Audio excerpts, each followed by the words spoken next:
Demon castle पहले demon king के palace के मेन हॉल की कुर्सी में the ruler of pride Merlin Lucifer बैठा सो रहा है। उस शांत हॉल में किसी के चलने की आवाज़ आती है। वो एक पिंक हेयर्ड गर्ल होती है। वह आवाज़ लगा रही होती है, मेर्लिन भैया। जब वो मेर्लिन को सोते हुए देखती है तो वो बिल्कुल बगल में जाकर बैठ जाती है और उसके चेहरे को देखकर बोलती है, मेर्लिन भैया का सोता हुआ चेहरा कितना ड्रीमी है। उसकी नज़र मेर्लिन के पिंक होठों पे जाती है तो वो एकदम शर्मा जाती है। फिर वह धीरे धीरे उसके होठों के पास जाने लगती है। जब वह उसे किस करने ही वाली होती है तभी बाहर से एक जोरदार आवाज़ आती है, गॉडेस ऑफ लाइट की जय हो। चर्च स्क्वायर इनविंसिबल है। डीमन किंग लूसीफर बाहर आओ और मरने के लिए तैयार हो जाओ। यह सुनकर पिंक हेयर्ड गर्ल का दिमाग खराब हो जाता है। वह मन में बोलती है, इन चर्च स्कम की हिम्मत कैसे हुई ऐसा मूवमेंट चुनने की। बाहर सोल्जर्स चिल्ला रहे होते हैं। चर्च तब तक चैन से नहीं बैठेगा जब तक उसके सारे दुश्मन मारे नहीं जाते। ये होली वॉर तब तक नहीं रुकेगी जब तक डीमन किंग पूरी तरह ख़त्म ना हो जाए। पिंक हेयर्ड गर्ल ऐसे प्रिटेंड करती है जैसे उसने कुछ सुना ही ना हो और मेर्लिन को फिर से किस करने के लिए आगे बढ़ने लगती है, पर एक उंगली उसे वहीं रोक देती है। जब वह आंखें खोलती है तो वो देखती है कि डीमन किंग मेर्लिन की दोनों आंखें खुली हैं और वो उसे ही देख रहा है और उससे पूछता है, लेस तुम क्या कर रही हो। वह बोलती है, मेर्लिन भैया मैं चाहती हूँ कि तभी उसकी जीभ दांतों के बीच आ जाती है और वह आगे बोल नहीं पाती। तभी मेर्लिन उसके सर पे अपना फिंगर से मारता है और बोलता है, मजाक बंद करो लिलिथ। चर्च के वो अनोइंग ग्रुप यहाँ है ना। लिलिथ बोलती है, हाँ। फिर लिलिथ अपने सर को सहलाते हुए बोलती है, बस थोड़ा सा और मैं लिफ्ट तक पहुंच जाती। तभी मिलीमिक स्माइल देता है और लिलिथ को कमर से पकड़ के अपनी ओर खींच लेता है। फिर पूरे कॉन्फिडेंस से बोलता है, लड़की इस दुनिया में ऐसा कोई नहीं है जो मुझ पर एक सरप्राइज अटैक कर सके। फिर लिलिथ मेर्लिन के सीने से और ज़्यादा चिपक कर बोलती है, भैया सबसे बेस्ट है। बाहर से लगातार सोल्जर्स के चिल्लाने की आवाज़ आ रही होती है, गॉडेस ऑफ लाइट की जय हो। चर्च स्क्वायर इनविंसिबल है। डीमन किंग लूसीफर बाहर आओ और मरने के लिए तैयार हो जाओ। इन आवाज़ों को सुनकर लिलिथ का दिमाग सनक जाता है और वो अपने हथियार को बाहर निकालने लगती है और बोलती है, क्या इन एनोइंग चर्च का कमीनों का कोई अंत नहीं है। इनकी हिम्मत कैसे हुई मेर्लिन भैया के साथ मेरे प्रीशियस टाइम को इंटरप्ट करने की। वो अपने हथियार को पूरी तरह बाहर निकाल लेती है जो कि बहुत बड़ी चाबुक सा होता है। वह उसको पकड़ अपनी पूरी ताकत को बाहर निकालते हुए बोलती है, मेर्लिन भैया आप यहीं रुको, मैं इन एनोइंग बास्टर्ड से पीछा छुड़ाती हूँ। पर जब वो बोलकर जाने ही के लिए तैयार ही होती है कि एक हाथ उसके पीछे से उसे पकड़ लेता है और बोलता है, रुक जाओ लेस। इतना बोलकर वह पूरी तरह अपनी बाहों में भर लेता है। लिलिथ पूरी तरह घबरा रही है। मुंह से बस एक ही बात निकलती है, मेर्लिन भैया। मेर्लिन उसे शांत करते हुए बोलता है, इन छोटे मोटे कीड़े मकोड़ों पर अपना टेम्पर लूज मत करो। फिर वो एक ख़तरनाक सी स्माइल करता है और बोलता है, क्योंकि ये लोग मेरे रिज़ाइन के लास्ट डे पर पंगा लेने आए हैं तो मैं पर्सनली इन्हें आफ्टर लाइफ में भेजूँगा। चले लेस, मेरे पास ही रहना। लिलिथ, हाँ भैया। मेर्लिन। जैसे ही वो दोनों बाहर आते हैं तो देखते हैं कि बाहर मॉन्स्टर और सोल्जर्स के बीच लड़ाई चल रही है।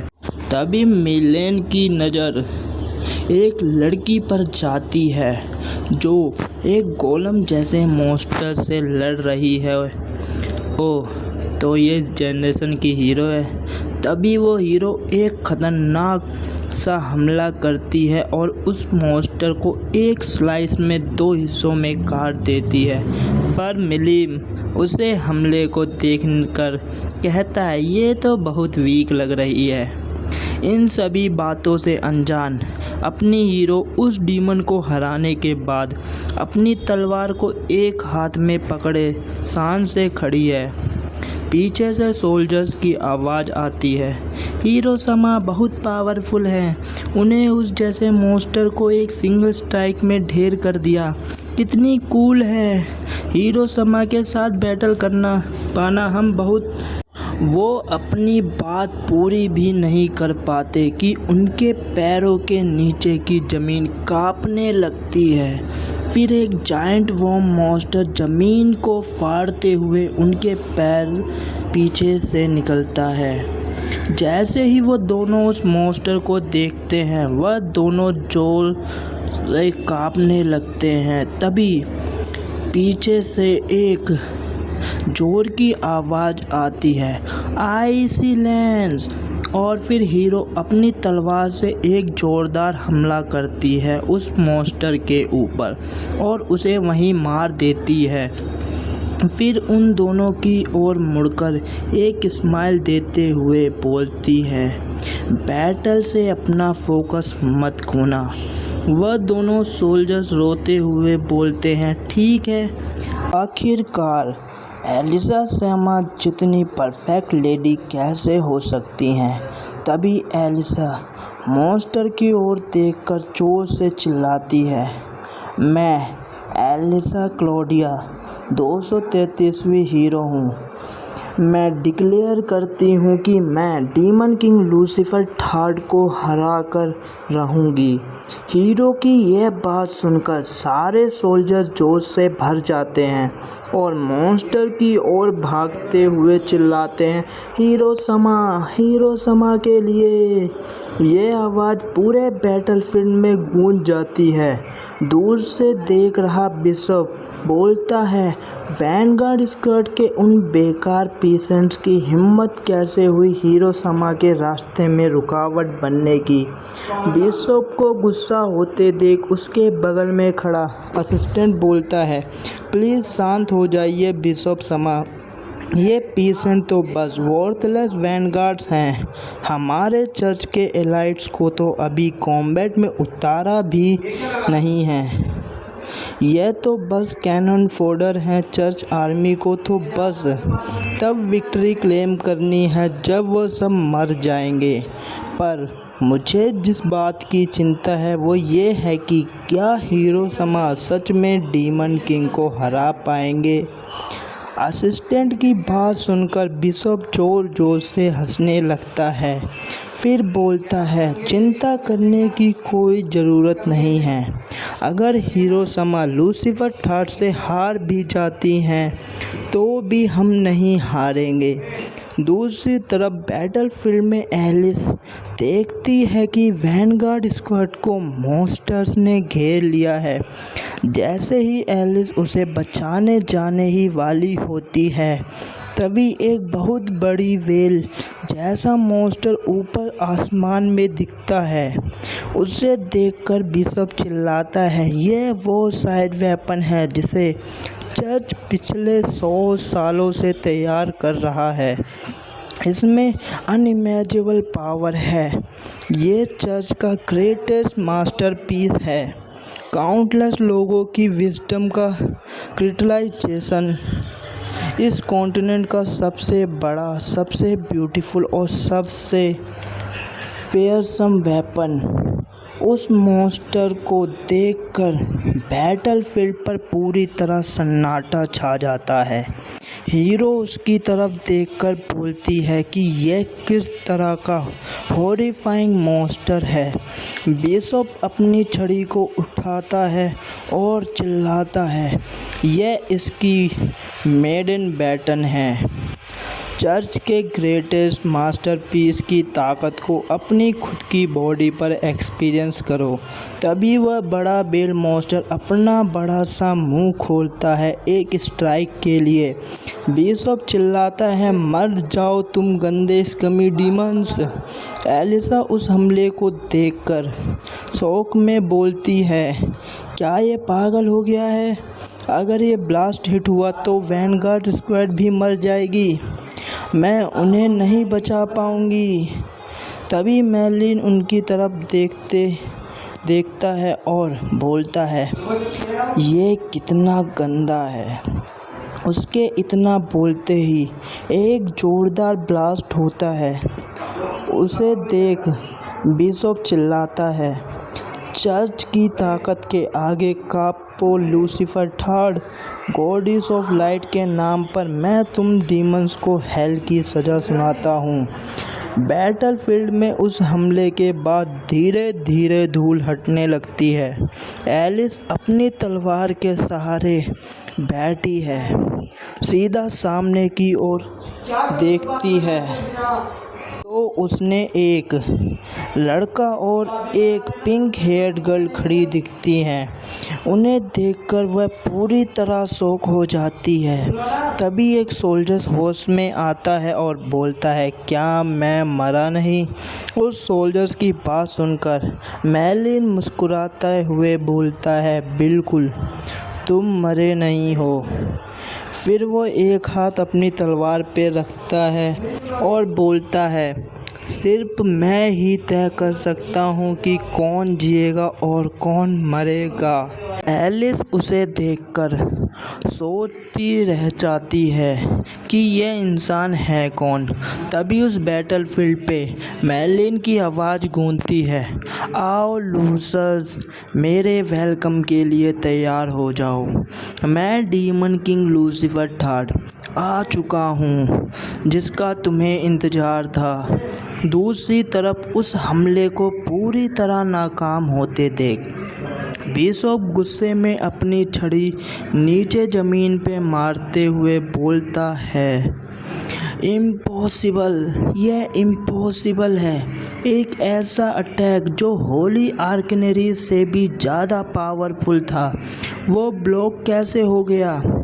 बिशप की बात सुनकर असिस्टेंट घबराते हुए बोला, बिशप समा, लूसीफर थर्ड हमारी सोच से भी कहीं ज़्यादा स्ट्रॉन्ग है। हम उसका मुकाबला नहीं कर सकते। क्या हमें रिट्रीट कर लेना चाहिए? असिस्टेंट की बात सुनकर बिशप को और गुस्सा आ जाता है। वो बोलता है, डरने की कोई बात नहीं है। वाइट वेल की बॉडी हर तरह के प्रीशियस मेटल से बनाई है। इसे गॉडेस का ब्लेसिंग मिला है। इसकी क्रिएशन में तो गॉड का ब्लड भी यूज़ हुआ था। यह चर्च की सबसे परफेक्ट क्रिएशन है, पूरे कॉन्टिनेंट का सबसे powerful sign weapon. White whale, हमला करो अपनी बॉडी से उस डैमन लूसीफर थर्ड को कुचल दो। यहाँ तक कि एक सेंट रैंक इंडिविजुअल का अटैक भी इस डैमेज नहीं कर सकता।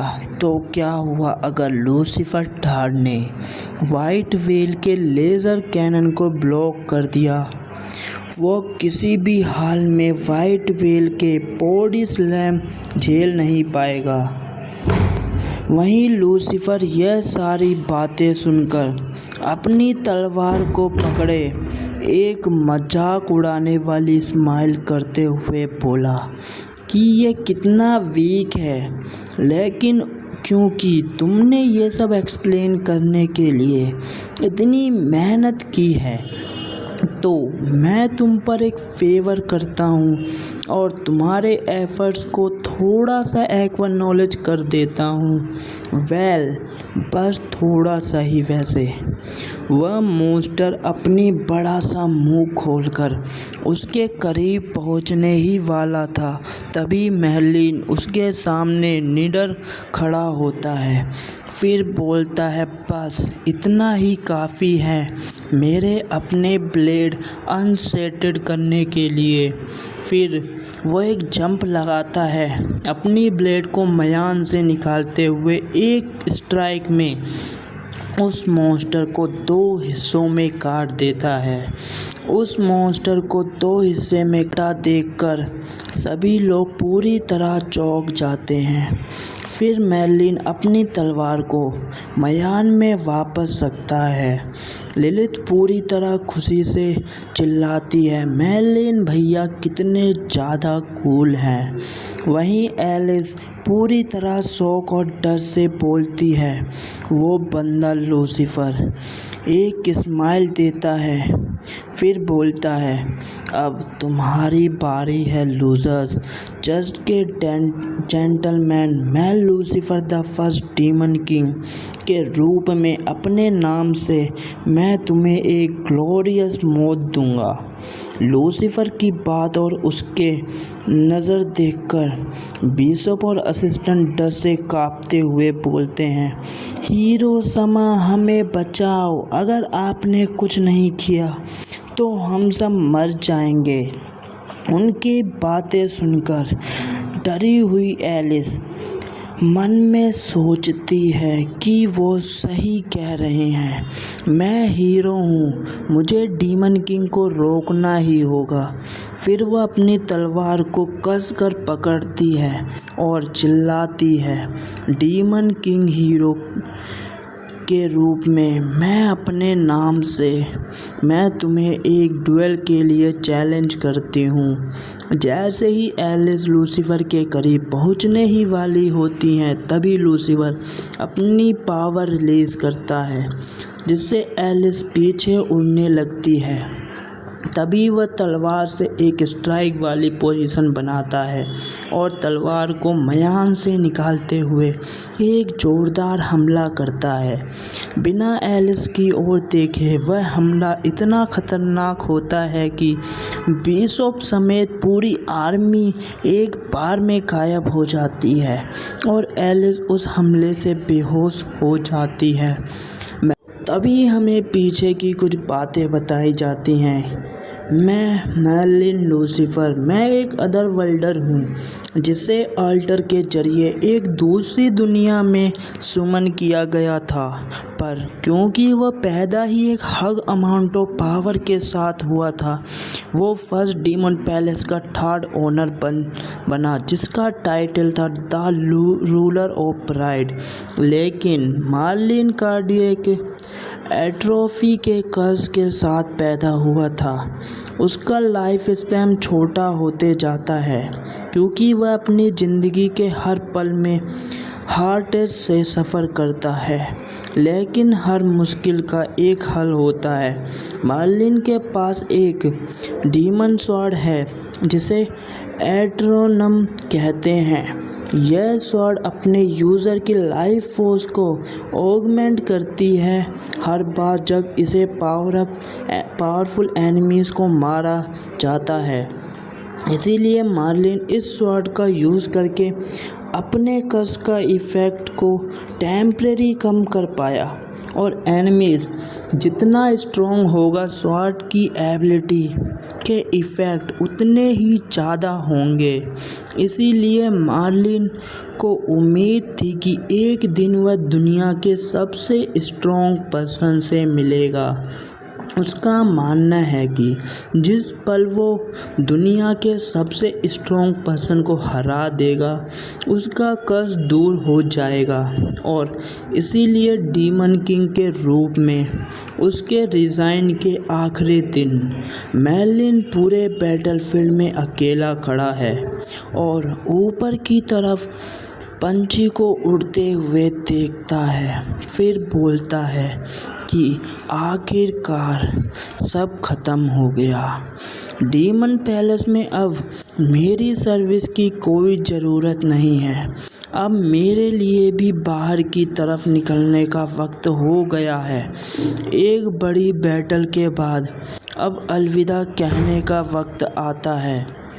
जब मार्लिन जाने के लिए तैयार होती है तभी पीछे से लिलित की निराशा से भरी आवाज़ आती है, मार्लिन भैया। मार्लिन इसकी आवाज़ सुनता है, फिर पीछे मुड़कर उसे एक बढ़िया स्माइल देते हुए बोलता है, इसमें अपसेट होने वाली क्या बात है। फिर उसके गालों पे अपना हाथ फेरते हुए बड़ी प्यार से बोलता है, वैसे भी ये मेरे रिज़ाइन का आखिरी दिन है। मेरे जाने के बाद अपना ख्याल रखना, समझी।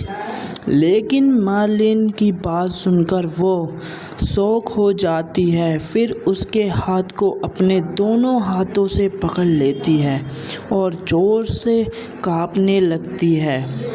फिर रोते हुए बोलती है, मार्लिन भैया, लिलित अकेली है जब से मैं पैदा हुई हूँ। मार्लिन भैया हमेशा मेरे साथ रहे हैं, मत जाओ, लिलित को पीछे छोड़कर मत जाओ। उसका रोता हुआ फेस देखकर मार्लिन बड़ी प्यार से उसके सर पे हाथ फेरते हुए बोलता है, लिलित को सच में लाड करवाना पसंद है, लेकिन अब तुम बड़ी लड़की हो गई हो। लेकिन तभी मार्लिन के हार्ट में दर्द होने लगता है। फिर वह अपने दिल पे अपना हाथ रखे बोलता है, अगर मैं इस जगह पर रहना कंटिन्यू करूँगा तो आज नहीं तो कल मेरे दिल का कष्ट मुझे मार देगा, क्योंकि तुम अपने भैया को मरते हुए देखना चाहती हो। जैसे ही लिलित ये सुनती है वह तुरंत मार्लिन से लिपट जाती है और बोलती है, नहीं, मैं नहीं चाहती कि मार्लिन भैया मरे, लेकिन मैं ये भी नहीं चाहती कि मार्लिन भैया मुझे छोड़कर जाएं। फिर वह मार्लिन से अलग होकर अपने हाथों को कस के मुट्ठी बनाती है। फिर मार्लिन की ओर देखकर बोलती है, अगर मार्लिन भैया का कर्ज फिर से लौट आता है तो प्लीज़ अपना लाइफ स्पैन बढ़ाने के लिए लिलित की लाइफ यूज़ कर लेना। जैसे वह अपनी बात पूरी करती है, मार्लिन उसके सिर पे अपनी फिंगर से मारते हुए बोलता है, तुम पागल लड़की। फिर उसके सिर को बड़ी प्यार से सहलाते हुए बोला, मैं तुम्हारे साथ ऐसा कभी नहीं कर सकता। पर लिलित कुछ भी नहीं सुनना चाहती। वह मार्लिन के दोनों हाथों को पकड़ के उसकी ओर देखते हुए बोलती है, मुझे कोई फ़र्क नहीं पड़ता, मैं चाहती हूँ कि मार्लिन भैया मुझे छोड़कर ना जाएं। जब तक मार्लिन भैया मेरे साथ हैं, अगर आप एक यूजलेस नीट भी बन जाओ तो भी मुझे आपको ख्याल रखने में कोई परेशानी नहीं है। उसकी ये बातें सुनकर मार्लिन स्माइल करता है और उसकी ओर देखते हुए बोलता है, लिलित भैया तुमसे प्यार करते हैं, लेकिन मुझे जाना होगा, वरना मैं अपने दिल का कष्ट कभी नहीं हटा पाऊँगा। मैं कसम खाता हूँ, जैसे ही मैं ऐसा कर लूँगा मैं तुम्हारे पास वापस लौट आऊँगा और फिर कभी तुम्हें छोड़कर नहीं जाऊँगा। मेरा भरोसा करो, उस वक्त मौत भी हमें अलग नहीं कर पाएगी। यह बात सुनकर लिलित पूरी तरह शर्मा के फूलों के बीच पहुंच जाती है। फिर शर्माते हुए अपने मुंह पे हाथ रखकर बोलती है, यह तो चीटिंग है मार्लिन भैया, ऐसे वक्त पर ऐसी बात कहना। अगर आप इस तरह बोलेंगे तो लिलित अब और जिद नहीं कर पाएगी।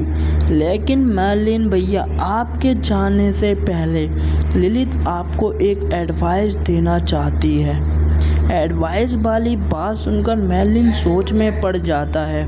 तभी लिलित पूरी सीरियस फेस बनाते हुए बोलती है, बाहर बहुत सारी बेशरम लड़की है। मेरलिन भैया ध्यान रखना कि आप उनके जाल में ना फंस जाओ, वरना फिर वो एकदम स्माइल करते हुए बोलती है, चाहे वो कितनी भी क्यों ना हो, मैं उन सबको मार डालूंगी, लेकिन उनके एक एक करके बाल नोच लेगी, उन्हें जिंदा स्किन कर देगी, उन्हें लावा के ऊपर रोस्ट करके मीट जर्कीस बना देगी और फिर उन सबको खा जाएगी। लिलित के स्माइल करते फेस और उसकी बातें सुनकर मेरलिन मन में एक ही बात कहता है, यह लड़की एक यान्द्रे है। फिर वह उसे वहीं पीछे छोड़ के हाथ हिलाते हुए बोलता है,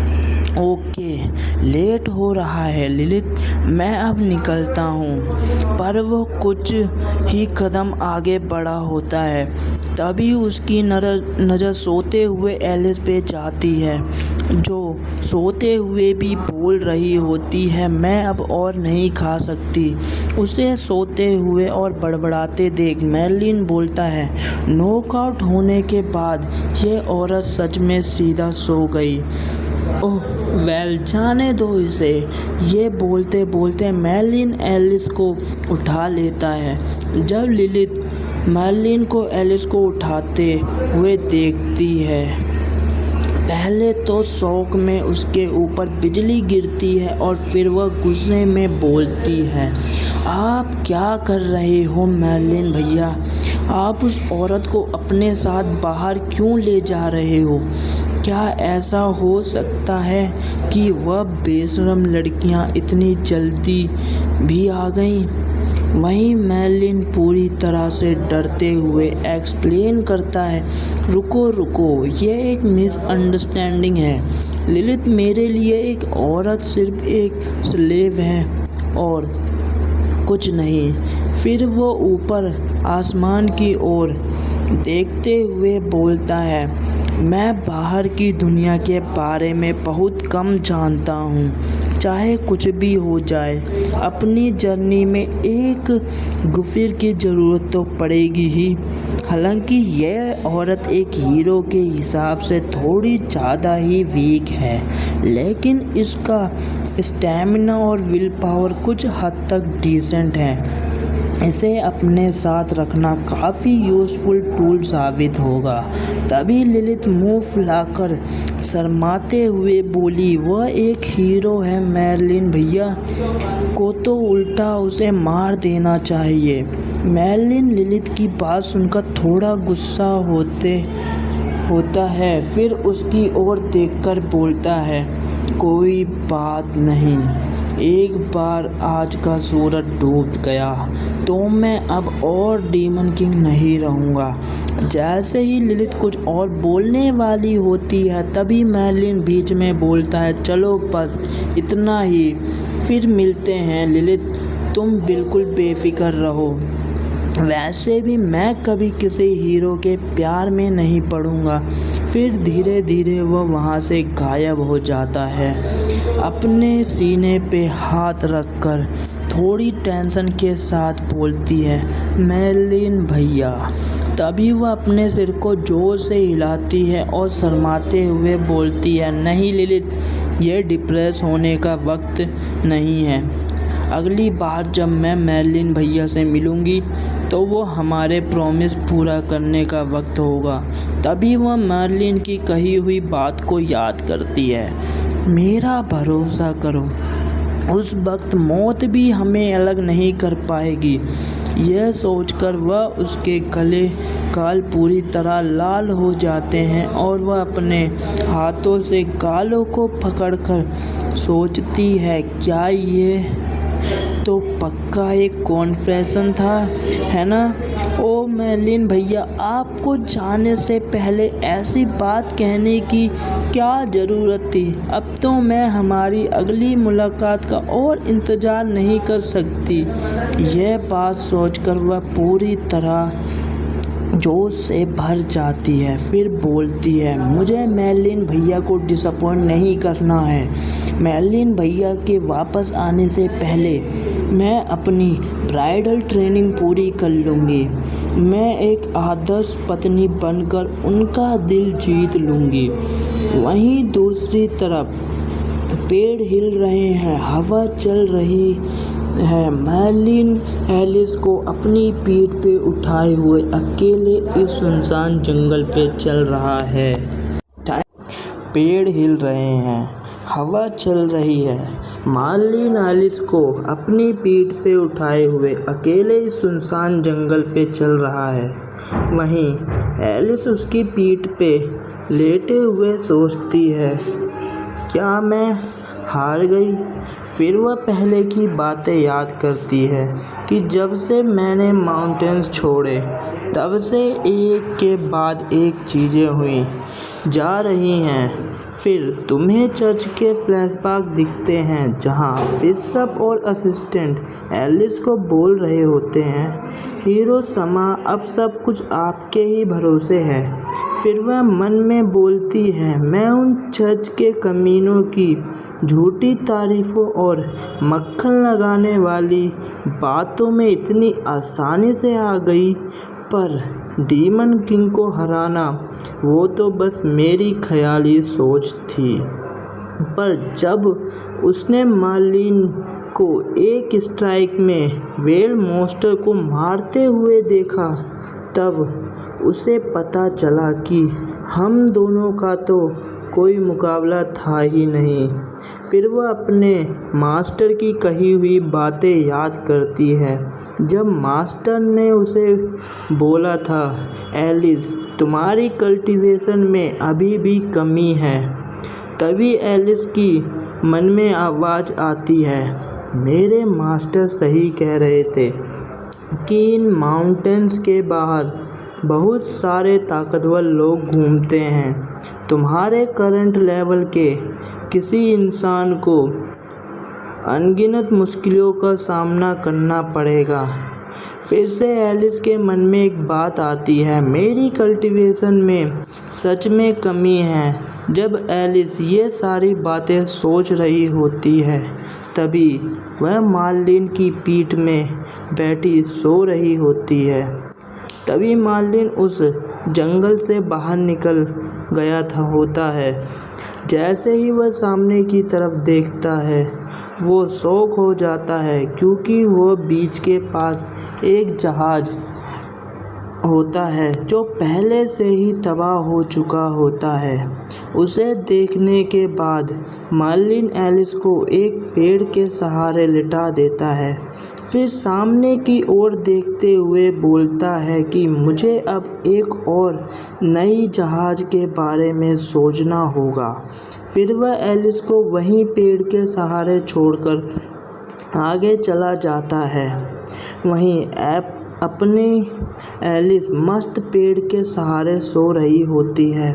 तभी एक मॉन्स्टर चिल्लाता है, जैसे उसके मुंह से कुछ छींटे एलिस के गालों पे गिरते हैं, जिससे उसकी नींद टूट जाती है।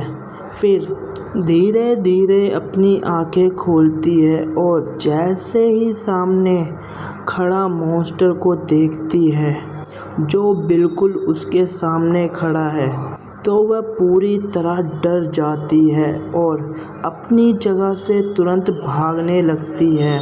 तभी वो चिल्लाती है, ये तो एक डीमन वुल्फ है। वह पूरी तरह से डर चुकी होती है। तभी वो डीमन वुल्फ एलिस पे हमला कर देता है। यह देख के एलिस पूरी तरह डर के अपनी आंखें बंद कर लेती है और सोचती है, यह मेरे बहुत ज़्यादा पास है, अब मैं नहीं बच पाऊंगी। जब एलिस अपनी मौत को स्वीकार कर ही चुकी होती है, तभी जंगल से एक परछाई निकलती है और सीधा एक हाथ से वुल्फ के मुंह को वहीं रोक देती है। वह मेर्लिन होता है जो उस वुल्फ को एक हाथ से रोके हुए होता है।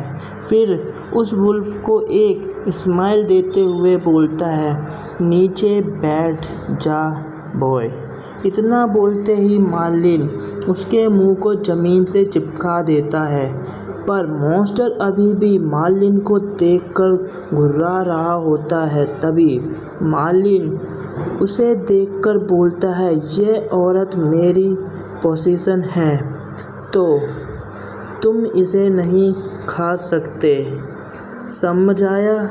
मार्लिन ये सारी बातें एलिस की तरफ देखकर बोलता है, जिससे एलिस हैरान हो जाती है। फिर मार्लिन डीमन वुल्फ को पूरी तरह से ज़मीन से चिपका देता है। वहीं एलिस शर्माते हुए सोचती है कि इस बंदे ने मुझे फिर से बचा लिया।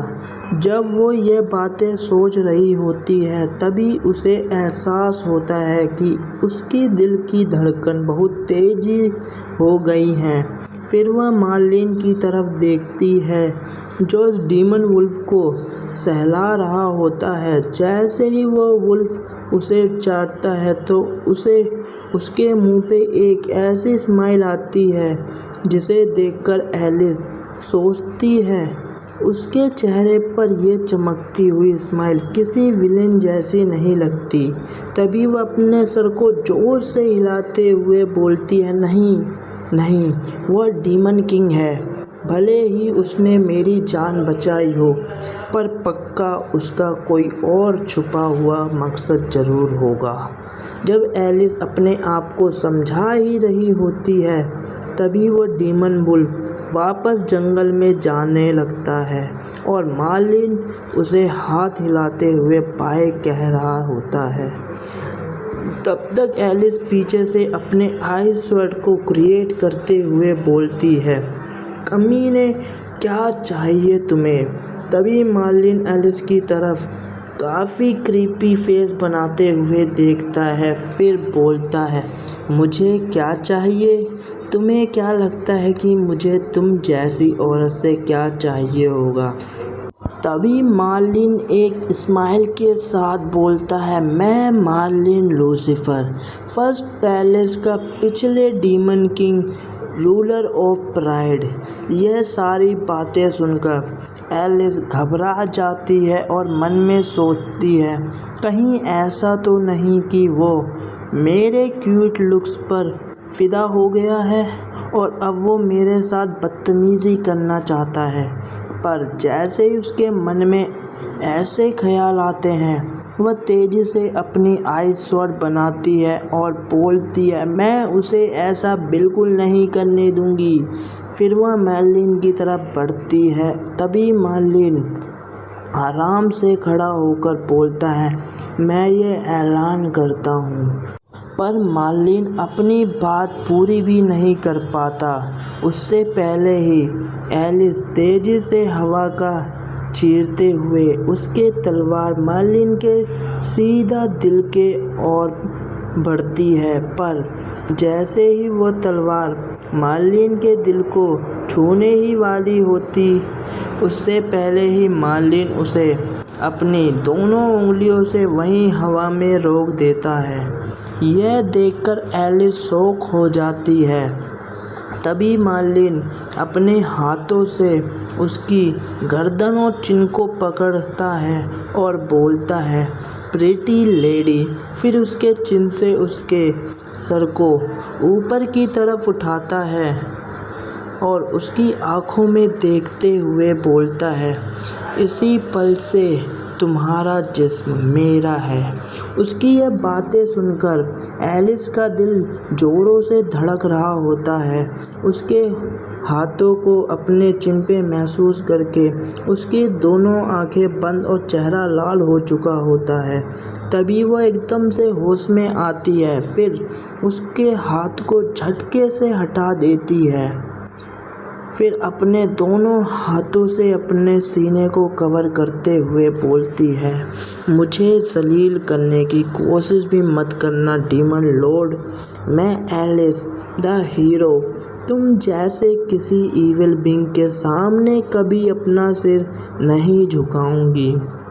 एलिस की ऐसी बातें और उसके बातें सुनकर मार्लिन थोड़ी देर के लिए उसकी तरफ देखता है, फिर अपनी आंखें बंद करके एक गहरी सांस लेता हुए बोलता है, मिस एलिस, मुझे लगता है आपने कुछ गलत समझ लिया है। ये ना तो कोई रिक्वेस्ट है और ना ही कोई नेगोशिएशन। फिर वो उसकी तरफ देखते हुए एक ईविल स्माइल देता है और बोलता है, अब हकीकत का सामना करने का वक्त आ गया है। मैं तुम्हारा किडनैपर हूँ।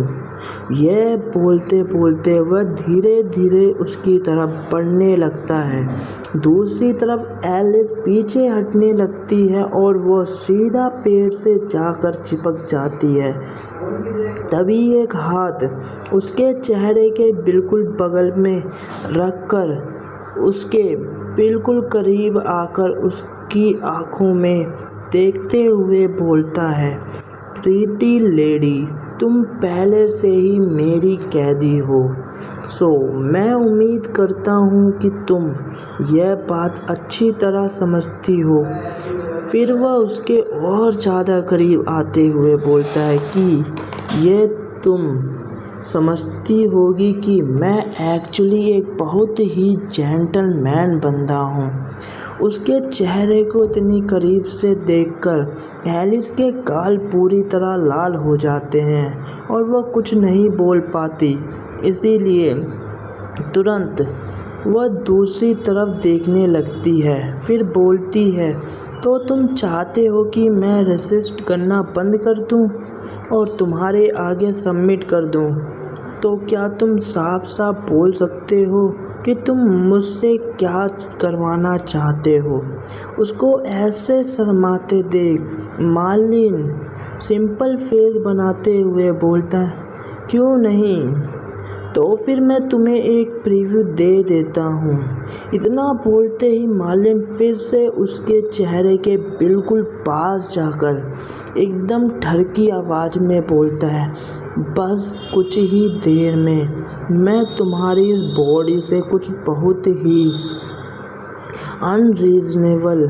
फिर वह अपने मुंह को उसके कान के बिल्कुल पास जाकर बोलता है, और बहुत ही इनह्यूमन चीज़ें करवाऊंगा। यह सारी बातें सुनकर एलिस पूरी तरह डर जाती है और उसने पहले कई बार सुना है कि कुछ ह्यूमंस लेडीज़ को प्रेग्नेंट कर सकते हैं और उनकी बॉडीज़ का यूज़ अपने डीमन बच्चों को पालने के लिए करते हैं। यहाँ तक कि वह अपने मन में एक डीमन के आकृति बना लेती है जो उसे कह रहा होता है, औरत मेरे बच्चे को जन्म दो। यह सोचकर वो अपने मन में चिल्लाती है। फिर बोलती है, मैंने तो अभी तक अपनी पहली डेट पर भी नहीं गई हूँ और अब मैं डीमन किंग की बच्चे करने वाली मशीन बनने जा रही हूँ। जब वो पूरी तरह अपने ख्याल में डूबी हुई होती है तभी मार्लिन उसके हाथ को पकड़कर बोलता है, चलो अब मिस मेरे साथ आओ। तभी एलिस अपने ही ख्यालों में उसके हाथों को जोर से झटकती है, फिर जोर से चिल्लाती है, मुझे टच मत करो तुम ठरकी डीमन किंग। मार्लिन अपने हाथों को झटके जाने और उसकी ऐसी बातों से वह थोड़ा परेशान हो जाता है और बोलता है, तुम बिल्कुल कहना नहीं मानती हो, तो फिर अगर मैं थोड़ा सख्त हो जाऊं तो मुझे दोष मत देना। इतना बोल के वह एलिस को अपने दोनों हाथों से उठा लेता है और आगे की ओर बढ़ने लगता है। एलिस उसके इस सडन एक्शन से घबरा जाती है और चिल्लाती है, मुझे जाने दो तुम पार्वर्ड डीमन किंग। पर मार्लिन उसे नहीं छोड़ता और सीधा जाकर बोट पर फेंक देता है। जैसे ही एलिस मार्लिन को देखती है तो वह थोड़ी शर्मा जाती है और एक अबला नारी की तरह सिकुड़ के बैठ जाती है। तभी मार्लिन एकदम घटिया चेहरा बना के उसकी तरफ हाथ बढ़ाते हुए बोलता है, ठीक है, चलो अब शुरू किया जाए। मार्लिन की बातें और उसके बढ़ते हुए हाथ को देखकर एलिस अपने हाथ से अपने सीने को छुपाते हुए बोलती है, पीछे रहो तुम ठरकी रेपिस कमीने डीमन किंग। अगर तुम थोड़ा भी पास आए तो मैं समुंदर में कूद जाऊंगी। Thank you for watching full video. Next part इसका जल्द ही आएगा, तो मिलते हैं नेक्स्ट वीडियो में। वीडियो को लाइक, चैनल को सब्सक्राइब और कमेंट करते जाना। सी यू, बाय बाय।